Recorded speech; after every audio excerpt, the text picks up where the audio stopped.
So we're a quarter of the way through the Premier League season and something very strange has happened. Not a single manager in the Premier League has lost their job yet. Yeah. Which normally we're like, give the manager time and all that nonsense, but we're getting a bit antsy now. Someone needs to go. Someone's got to go. Someone's got to go. So, Sam and Flav are here with me now. We're going to talk through some of the runners and riders in the sack race, Flav, and see what they're doing, see if we can start to get that ball rolling and push them over the edge. Let's kick off with my pick. This is my pick for the guy who needs to go first because at the moment it's just not good enough. It's Slavisa Jokanovic. Oh, that's original.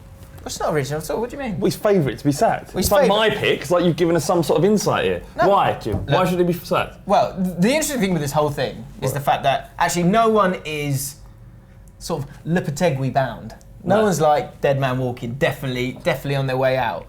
But he's a favourite. He's the favourite for a reason because I think his management of a team going into the Premier League, you've seen naivety in him that no one really knew about. So at Watford, he had a decent amount of money. He had a load of great players coming into the squad from Udinese or Granada or wherever they were coming from, and he was allowed to play the football that he wanted to play, free, expansive football, free-flowing football. Did the exact same with Fulham and had a bit of money there as time's gone on with the new owner coming in. But then he's gone into the Premier League and they've spent so much money. Was it 100 million? Something like that, isn't it? A lot of money on a lot of different players. And look, now that makes it difficult for you to kind of get going.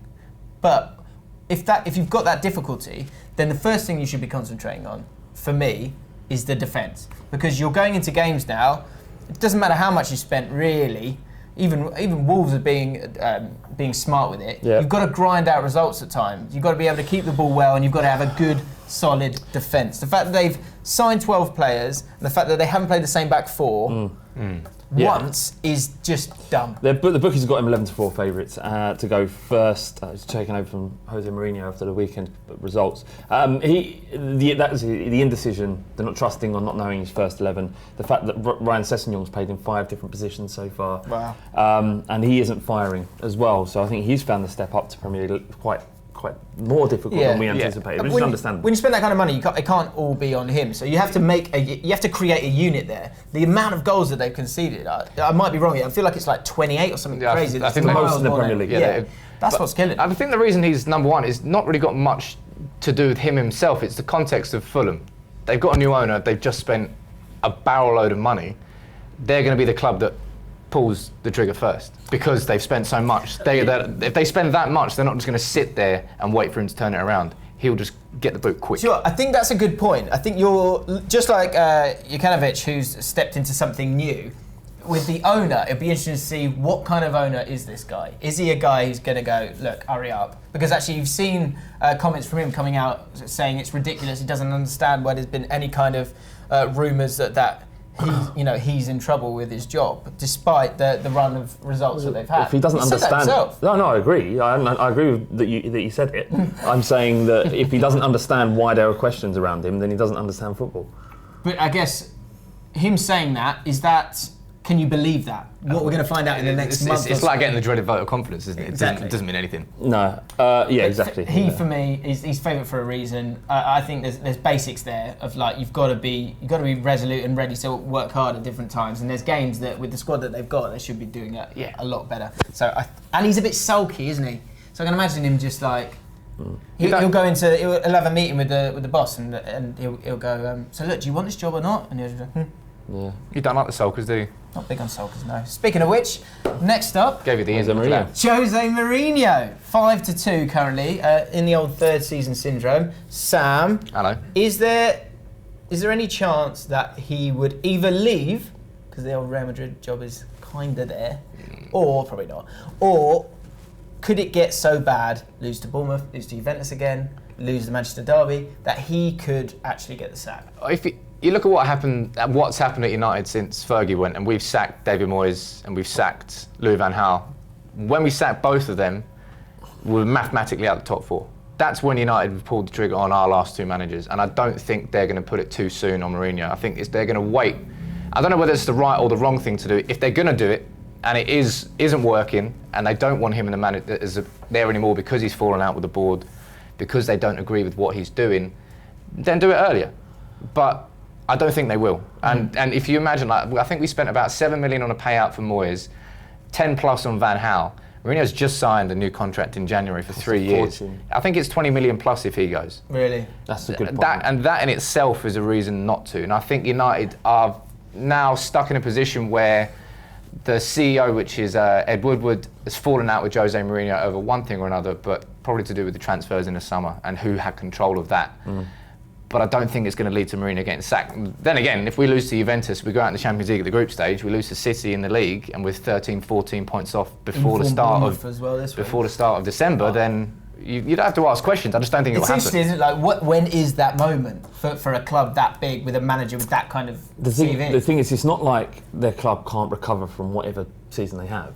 They'll always be able to recover by making the next appointment. So they don't have to be too gung-ho. There's no risk of them going down. There's no risk of them not really finishing out outside the top six. So I think Sam's, that was a really interesting point, what Sam said about the fact that they only sacked them once they were mathematically out of the top four, because you're never going to keep that manager, so you might as well start. Is there, when you say the word recovery, do you mean, you're meaning long term? Like you end the season, next season they're still going to be favourites to be in the top four, top six? Yeah, absolutely. But in terms of recovering this season, yeah, I mean, 8th in the league at the moment. Yeah, so actually it's question. probably more intelligent for them to just wait and stick with Jose Mourinho until it becomes clear that they're not going to get in the top four. That makes much more business sense, and for that reason, based on everything Sam said, I absolutely don't think Mourinho's going to get sacked. Yeah. You neither? No, as I said, I think United will, again, Flav hit it on the head there, he's saying when it makes a business sense, and unfortunately that's what Man United do these days. Okay, do you want to do this next one? Well, Mark Hughes, he's just like 6 to 1 to he's to be always sacked. in this list. It's like, I just had enough of him. I've just, boring. His football's boring. He scored 6 goals in 10 games. Southampton are just a shadow of what they were just a few seasons ago. And the club's regressing, and is Mark Hughes ever going to be... Is that his fault, though? Yeah, it is. Part of it. His fault? Because since coming in, all he's done is kind of eat them over the line, getting them out of relegation. Now it's just like the typical boring Mark Hughes brand of football. They have to get him out in order to... So if I had to choose out of this entire sack list, Mark Hughes would probably be the one, just because he's boring. The personal sack preference. He's boring. Yeah, he's boring. Wow. And the football's not good enough. They're not scoring enough goals. They signed the 3 most expensive players haven't played a Premier League game of football. Sticking with That's the mad. guys from last season. Are they injured? Or I'm guessing they're injured. Here's one thing I would put to you in terms of Like before Mark they signed. Hughes, right? All right. Okay, sorry. Is Mark Hughes unfortunate to be managing a squad that is coming off the back of those previous squads that have done so well? Because not many people knew about the long list of great players that Southampton have inevitably sold to Liverpool over the last period of time, or managers that have moved on to greater things. Their recruitment is always about being savvy, getting players for cheap, and hoping that they become great players. Maybe they're just kind of on that trajectory where you kind of bob up and down between having a squad where you get it right and it works out, and having a squad where you've got a bunch of players that are average but cheap. Well, yeah, for some time, Southampton have managed to sell their best players and at the same time bring in new blood, and they've just had a perfect cycle for about 6-7 years. Maybe it is like cyclical, maybe it is at that point where it goes down. But Mark Hughes, when he was at Stoke, he had that team where he bought like Shaqiri, he had a ball playing team, and he tried to switch it up at Stoke and actually start getting them to play football. And for a little bit it worked before he got sacked. He failed.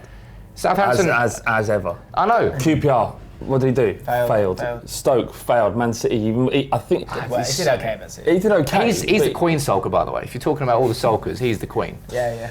Anyway, Struggle to get a smile out of him. So he's your go-to guy. Maybe. I've got a couple more in now. I'll tell you at the end. I don't think he'll last the season. No, absolutely not. Of course he won't. But it's just like they're in. It's just a flux of stasis. Just sitting there, just doing. Speaking of which, check out our video yesterday where we were chatting about Spurs. Ooh. And Flav, you talking about the stasis and inertia that seems to be surrounding that club. Maybe Next one. Get rid of that manager. Rafa. Right? Well, make your mind up. Do you know what I mean? Pochettino. Is Poch in this list anyway? More likely to walk than be sacked. He'll never be sacked, but. No. Well, hang on a minute. He's looking on the paper. Could Poch walk away? Well, Poch is 40 to 1 to be sacked at the moment. Forget the sacking. No, We're leaving though. First manager to leave this season. I mean, I don't think so. I think that it's unlikely that it will leave. He's just signed a new contract, but if Real Madrid come in and say, look, we want you, and he generally does feel the way he's been talking and saying, like, he does feel low and he maybe doesn't see a future with Spurs, then weirder things have happened. Did Pochettino say that he would only ever leave to manage 2 other clubs? I think you told me that previously. Three clubs. What, 3 clubs? PSG, Real Madrid, and Newell's Old Boys. So they're the only 3 clubs that he would leave Spurs. That's what he said, yeah. When a fish is stale, it's stale from the head. No, it doesn't. And that Spurs have gone a little bit stale, so maybe it's time for stale fish. Fish don't go stale. Let us know in the comments below. I'm tweaking the phrase, aren't I? Don't. What is a stale fish? Rafa Benitez. Doesn't make any sense. 6-1. This doesn't feel like a sacking to me either. No, it Winks of a leaving. can't be the same odds as Mark Hughes. But that's leaving, isn't it? He is the same. Do you still get your money if they just leave?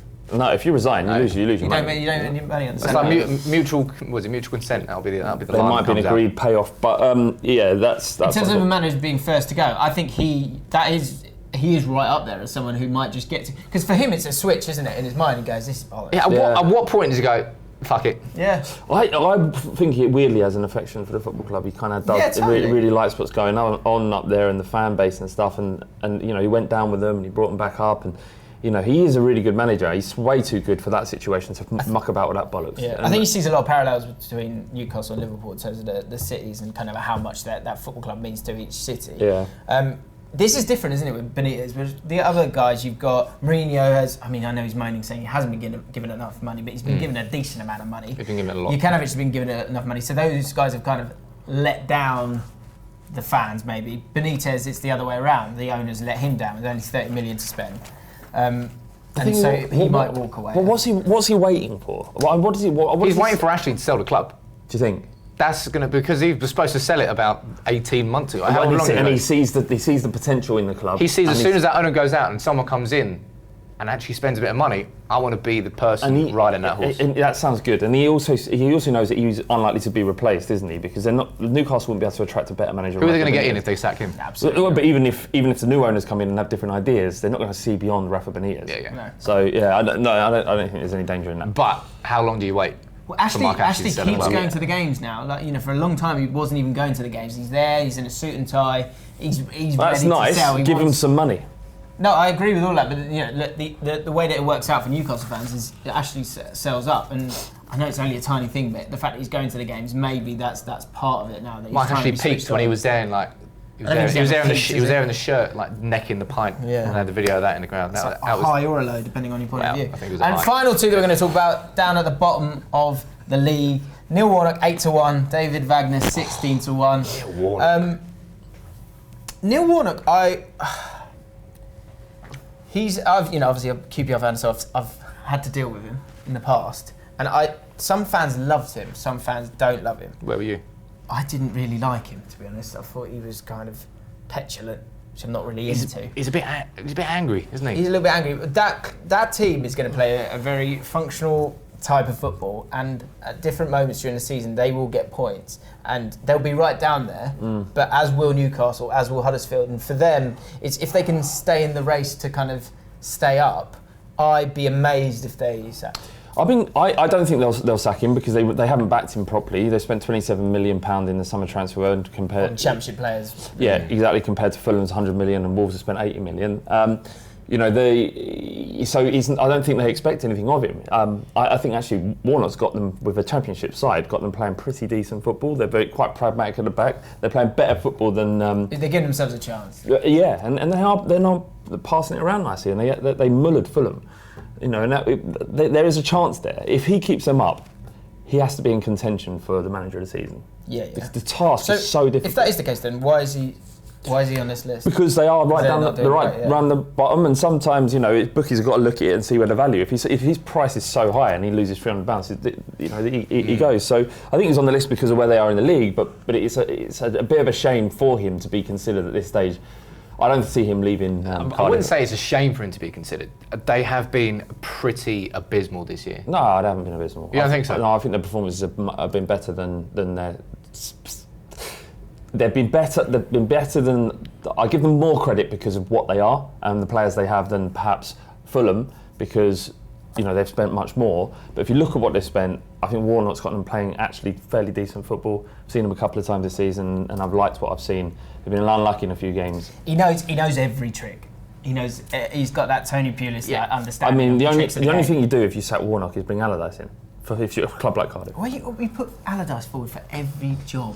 he's a good manager. What's money out of what's it. Alan Kirby doing? Is he free? Curbs, Curbs. Curbs. God knows what he's up to. About- No, he's having a about great time. He's about 30-1, isn't he? Here we are though. And David Wagner, final one.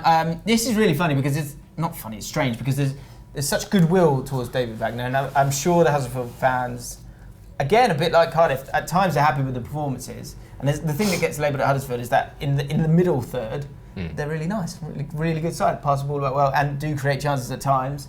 But in midfield, at both delight. ends of the pitch, they don't score enough goals, and at the back, they're inevitably going to concede goals. So say they get to January, February, and it's dire, but they've still got a chance that they could get the points. Do you just go, look, you've gotten everything you can out of this squad, let's try something different and just roll the dice? Yeah. Yeah, They would. I didn't No, say if you imagine like last year, Huddersfield riding that wave, they come to the Premier League, they beat United at home. You saw how buzzing They were pumped the up, club yeah, and the yeah. fans were of being up there, and they completely exceeded expectations last year. Not by staying up easily. But they didn't build on that in the summer. Normally, when you do that and you come into your second year, you go, right, we're established now. The job is not to stay up. The job is to sort of take it up a level. But they haven't. They've set the expectation the exact same. Stay up, and they haven't backed Wagner on that. From an owner's perspective, they've looked at Wagner and think, well, he's always enabled us and managed to overperform. They were unlikely promotion candidates when they came up. You know, they got into the playoffs with a negative goal difference. They weren't scoring, but they were kind of stingy at the back. And they got up to the Premier League, and fair play last season, they again performed above expectation. But you can't keep asking Wagner to do that. So it's one of those things. Are they going to get a better manager than him? Unlikely, but if they go down, I don't see him coming up. And the one thing I would say. So I think you've got to sack him and get someone else in. Do you think I would? If I was the owner, I'd hope that he would stay with you when you went back into the Championship, and then it's going to give you that yo-yo effect. Yeah, but they weren't massively convincing in the Championship. So I think if they stick with Wagner, they're not coming back up. They had a tiny budget. No, but you're right. I think that Huddersfield's owners will be looking at this going, this is our one. You know, like Fulham might get relegated, but they might come back up. Yeah. You don't really see Huddersfield coming back up to the Premier League anytime soon. So sack Wagner. So you're saying so? Yeah, get him out. I'm saying stay with him. Right, so final one. Who's going to be the first? He's at 16 to 1. He was. So who's going to be first to go? I think Jokanović has got to be your favourite, but I think Mike Hughes. If I was going to bet, they lose a couple more games. It's not often I say this, but I 100% agree with Flav. Mark Hughes. Incredible. I think Jokanović will be the first to go. They concede too many goals. They're going to continue to lose games. Fulham are going to win this weekend, aren't they? And they're falling apart. Those are our thoughts on the sack race. Let us know your thoughts in the comments below. Just a word with your pick for the guy that might go. And by the way, don't get angry about this one, please. It's just a bit of fun. We're just having a look and we're just having a chat, all right? That's what it's about. What if you're a Fulham fan? It's not fun. I know, I'm sure it's not fun. It's all vote for someone else then. Simple. If you're still watching the video and you've enjoyed it, then hit that like button, subscribe to Ball Street, and don't miss one for the weekend, which is tomorrow, because it's the best. What's the phrase again? Best podcast you've never heard of. Yeah. But that is on Friday. Oh yeah. Shit. Come on.